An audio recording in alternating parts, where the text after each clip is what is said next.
सीतारामचंद्राभ्याम नमः। श्रीमद् वाल्मीकि रामायण अयोध्या कांड 76वां सर्ग। राजा दशरथ का अंत्येष्टि संस्कार।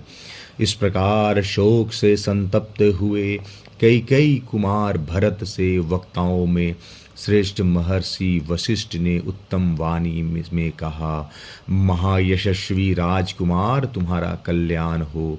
यह शोक छोड़ो, क्योंकि इससे कुछ होने जाने वाला नहीं है। अब समयोचित कर्तव्य पर ध्यान दो।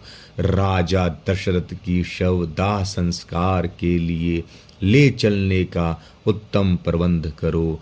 वशिष्ठ जी का वचन सुनकर धर्मज्ञ भरत ने पृथ्वी पर पड़कर उन्हें साष्टांग प्रणाम किया और मंत्रियों द्वारा पिता के संपूर्ण प्रेत कर्म का प्रबंध करवाया। राजा दशरथ का शव तेल के कड़ाह से निकालकर भूमि पर रखा गया। अधिक समय तक तेल में पड़े रहने से उनका मुख कुछ पीला हो गया। उसे देखने से ऐसा जान पड़ता था मानो भूमिपाल दशरथ सो रहे हो। तदंतर मृत राजा दशरथ को धो पोंछ कर नाना प्रकार के रत्नों से विभूषित उत्तम सैया विमान पर सुलाकर उनके पुत्र भरत अत्यंत दुखी हो विलाप करने लगे। राजन, मैं परदेश में था और आपके पास पहुँचने भी नहीं पाया था। तब तक ही धर्मज्ञ श्री राम और महाबली लक्ष्मण को वन में भेजकर आपने इस तरह स्वर्ग में जाने का निश्चय कैसे कर लिया। महाराज, अन्यास ही महान कर्म करने वाले पुरुष श्री राम से हीन इस दुख सेवक को छोड़ आप कहाँ चले जाएंगे। तात, आप स्वर्ग को चल दिए और श्री राम ने वन का आश्रय लिया। ऐसी दशा में आपके इस नगर में निश्चिंतता पूर्वक प्रजा के योग क्षेम की व्यवस्था कौन करेगा। राजन, आपके बिना यह पृथ्वी विधवा के समान हो गई है, अतः इसकी शोभा नहीं हो रही है। यह पूरी भी मुझे चंद्रहीन रात्रि के समान श्रीहीन प्रतीत होती है। इस प्रकार दिन चित्त होकर विलाप करते हुए भरत ने महामुनि वशिष्ठ से फिर कहा, महाबाहो, इन महाराज के लिए जो कुछ भी प्रेत कर्म करने हैं उन्हें बिना विचारे शांत चित्त होकर करो।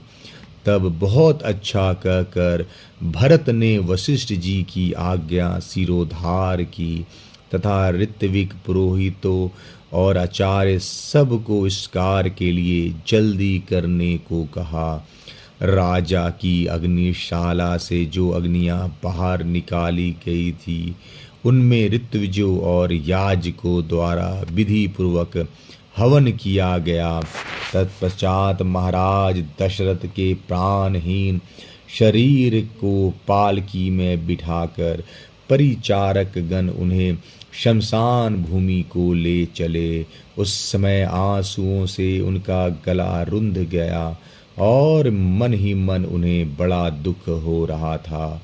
मार्ग में राजकीय पुरुष राजा के शव के आगे आगे सोने चांदी तथा भांति भांति के वस्त्र लुटाते चलते थे। शमशान भूमि में पहुंचकर चिता तैयार की जाने लगी। किसी ने चंदन लाकर रखा तो किसी ने अगर कोई गुगुल तथा कोई सरल पंदक और देवदारू की लकड़ियां ला कर चिता में डालने लगे। कुछ लोगों ने तरह तरह के सुगंधित पदार्थ लाकर छोड़े। इसके बाद ऋत्विजों ने राजा के शव को चिता पर रखा। उस समय अग्नि में आहुति देकर उनके ऋत्विजों ने वेदोक्त मंत्रों का जप किया। शाम गान करने वाले विद्वान शास्त्रीय पद्धति के अनुसार शाम श्रुतियों का गायन करने लगे। इसके बाद चिता में आग लगाई गई। तदंतर राजा दशरथ की कौशल्या आदि रानियां बूढ़े रक्षकों से घिरी हुई यथा योग शिविकाओं तथा रथों पर आरूढ़ होकर नगर से निकली और शोक से संतप्त हो शमशान भूमि में आकर अश्वमेधांत यज्ञों के अनुष्ठाता राजा दशरथ की शव की परिक्रमा करने लगी। साथ ही ऋत्विजों ने भी उस शव की परिक्रमा की। उस समय वहां करुण क्रंदन करती हुई सहस्त्रों शोकार्त रानियों का आर्तनाद कुररियों के चित्कार के समान सुनाई देता था। दाह कर्म के पश्चात विवश होकर रोती हुई वे राज रानियां बारंबार विलाप करके सवारियों से ही सरयू के तट पर जाकर उतरी। भरत के साथ रानियों मंत्रियों और पुरोहितों ने भी राजा के लिए जलांजलि दी। फिर सब के सब नेत्रों से आंसू बहाते हुए नगर में आए और 10 दिनों तक भूमि पर शयन करते हुए उन्होंने बड़े दुख से अपना समय व्यतीत किया। अयोध्या कांड 76वां सर्ग समाप्त। जय श्री राम।